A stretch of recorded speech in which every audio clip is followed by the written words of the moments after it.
Hello student, my self Shivendra. Student, आज हम लोग क्लास 10th के एक इम्पॉर्टेंट चैप्टर सर्किल के बारे में बात करेंगे। सर्किल की डेफिनेशंस के बारे में बात करेंगे। तो सर्किल होता क्या है कि a circle is a collection of all points in a plane which are at a distance from a fixed point. ठीक है, तो जैसे सर्किल के बारे में डेफिनेशन पे थोड़ा सा हम लोग जाएं। सर्किल चैप्टर क्या है आपका? सर्कल है।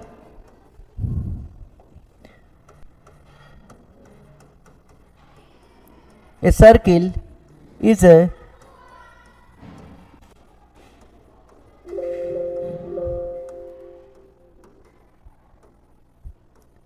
collection of all points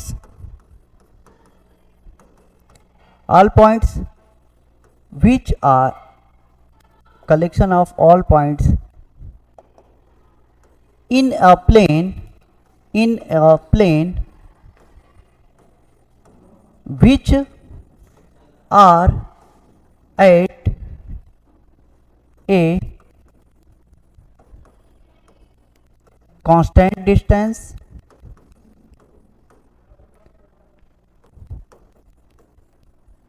from a fixed point। ध्यान दीजिए, यहां पर हमने क्या लिखा? A circle is a collection of all points in a plane which are at a constant distance. यहां पे हमने ब्रैकेट्स में थोड़ा स्पेस दिया है, अभी मैं बताता हूं कि इसको और क्या कहते हैं। ठीक है, constant distance from a fixed point. इस फिक्स्ड पॉइंट को भी अभी हम बताते हैं। ठीक है, तो यहां पर हम ड्रॉ करें अगर सर्कल,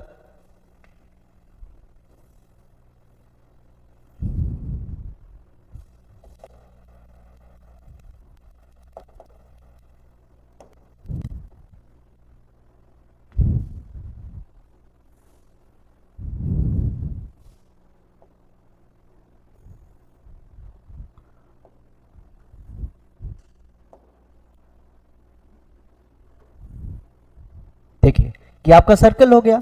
ये क्या कर रहा है? Collection of all points in a plane which are at a constant distance. Constant distance का मतलब होता है इस पॉइंट को अगर सपोज कर लीजिए इससे कांस्टेंट डिस्टेंस पे, ये डिस्टेंस देखिए कांस्टेंट है कि नहीं है? ध्यान दो, ये देखो कांस्टेंट डिस्टेंस है, which are a constant distance. तो ये कांस्टेंट डिस्टेंस है, मींस ये इस कांस्टेंट डिस्टेंस को क्या बोलते हैं? इसको कहते हैं रेडियस। क्या कहते हैं? रेडियस। इसको बोलते हैं रेडियस। ठीक है, तो ये कांस्टेंट डिस्टेंस जो टर्मिनोलॉजी होती है, collection of all points in a plane which are a constant distance, it means radius. इसको बोलते हैं रेडियस ऑफ अ सर्कल। ठीक, फ्रॉम ए फिक्स्ड पॉइंट। ये फिक्स्ड पॉइंट आपका है, ध्यान दीजिए, ये आपका क्या है? फिक्स्ड पॉइंट है, और इसी फिक्स्ड पॉइंट को कहते हैं क्या? सेंटर।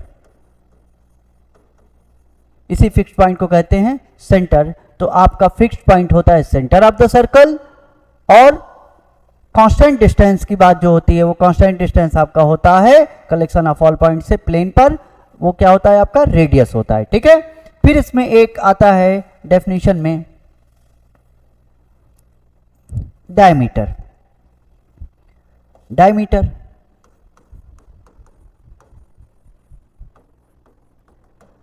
डायमीटर क्या होता है? Longest chord of a circle. Longest chord of a circle is called diameter.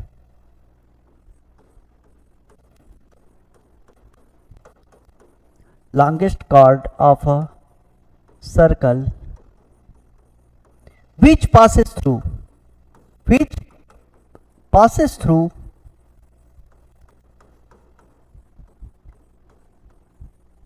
Centre of the circle. Means longest card जो होगी सर्कल का वो किससे पास आउट होगी? सेंटर से पास होगी। विच passes through the centre of circle. Centre of circle. तो diameter क्या होती है? कि लॉन्गेस्ट कार्ड होती है किसी भी सर्कल की जो सेंटर से पास होकर के जाए। जैसे इधर देखिए आप लोग, अब देखो एक कार्ड तो आपकी ये हो जाएगी, एक कार्ड आपकी ये हो जाएगी, बट ये जो सेंटर आपका है इससे जो लॉन्गेस्ट कार्ड होगी, यही जो लॉन्गेस्ट कार्ड होगी यही क्या कहलाएगी? आपकी डायमीटर कहलाएगी। ठीक है, और डायमीटर जो होता है, डायमीटर का हाफ जो होता है वही क्या होता है, रेडियस होता है।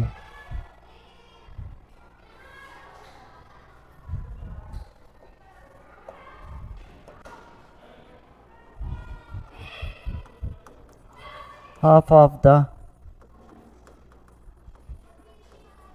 diameter of a circle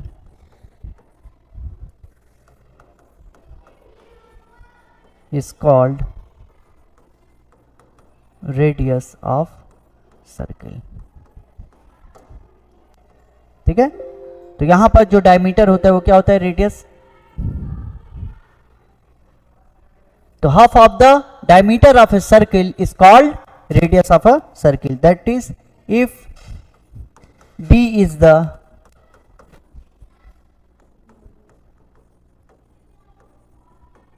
diameter and R is the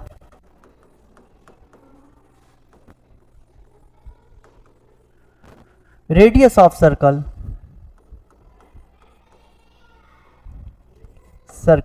then क्या हो जाएगा, आपका D डायमीटर हो जाएगा और R क्या हो जाएगा, radius of circle. Then R is equals to, तब क्या हो जाएगा आपका, R is equals to D by 2। एक ये रिजल्ट होगा, या और करके लिख सकते हैं D इज इक्वल्स टू क्या, 2R लिख सकते हैं। ठीक है, ये बेसिक कॉन्सेप्ट हैं आपके सर्कल के, जिसमें आपने क्या देखा कि सर्कल होता क्या है, सर्कल के सेंटर क्या है, सर्कल के लॉन्गेस्ट कार्ड को क्या कहते हैं, और फिर उसके बाद आपने देखा कि रिलेशन रेडियस और डायमीटर में क्या रिलेशन होता है। रेडियस को हम कहते हैं कि 2 times of the radius is called diameter, और half of the diameter is called radius. ठीक,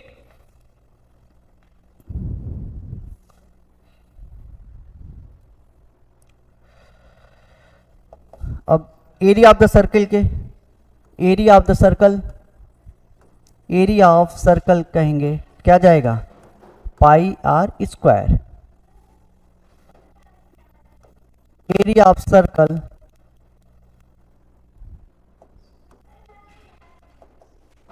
एरिया ऑफ सर्कल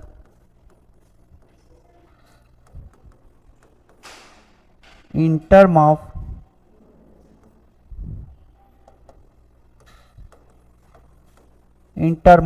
डी क्या हो जाएगा, इन टर्म ऑफ डी हो जाएगा आपका क्या, पाई।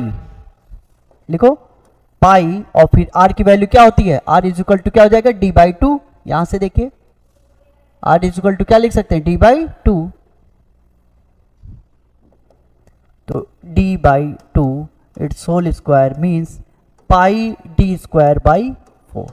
ये आपका फार्मूला होता है। अगर आपसे एरिया ऑफ सर्कल पूछे तो पाई आर स्क्वायर फार्मूला यूज करिए, और अगर आपसे area of circle in term of D पूछे तो पाई आर की वैल्यू क्या होती है, डी का हाफ होता है, तो D half T square by 4।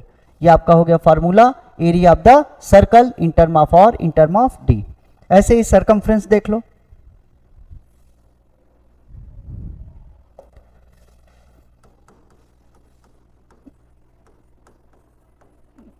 circumference of a circle, circumference of a circle क्या हो जाएगा, ये होता है आपका 2 pi r. 2 pi r circumference of a circle 2 pi r हो गया। और फिर उसके बाद इसी को जो है आप कैसे लिख सकते हैं, circumference of a circle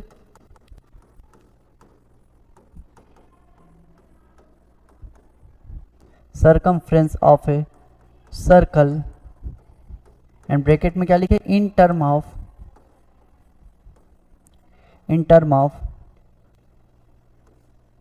D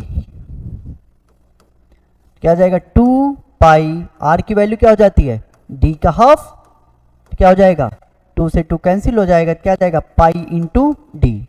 तो अगर आपसे पूछा जाए कि what are the circumference of a circle, आपका ये in term of R 2 pi R, but in term of D में हो जाएगा 2 पाई आर की वैल्यू क्या हो जाएगी, आर की वैल्यू यहां से आप पुट कर दोगे क्या, डी बाई 2। तो जब यहां से पुट करेंगे तो ये 2 कैंसिल हो जाएगा, क्या आ जाएगा पाई डी, क्या जाएगा पाई डी आ जाएगा। और जब ये पाई डी हो जाएगा तो क्या आ जाएगा आपका डायरेक्ट ये pi D means pi into D, pi into D हो जाएगा। और जब ये पाई इंटू डी हो जाएगा तो ये आपका circumference of circle so student, आज हम लोगों ने बेसिक कॉन्सेप्ट ऑफ सर्कल देखा, रेडियस के बारे में जाना, डायमीटर के बारे में जाना, रेडियस और डायमीटर में रिलेशन को देखा। नेक्स्ट वीडियो में हम आपको बताएंगे tangent of a circle, secant of a circle, point of contact और एक थ्योरम के बारे में हम लोग डिस्कस करेंगे नेक्स्ट वीडियो में। ज़्यादा से ज़्यादा आप लोग इसको शेयर करिए ताकि हर उन बच्चों तक हमारे वीडियोस पहुंचे जो इसके इच्छुक हों। Thanks for watching.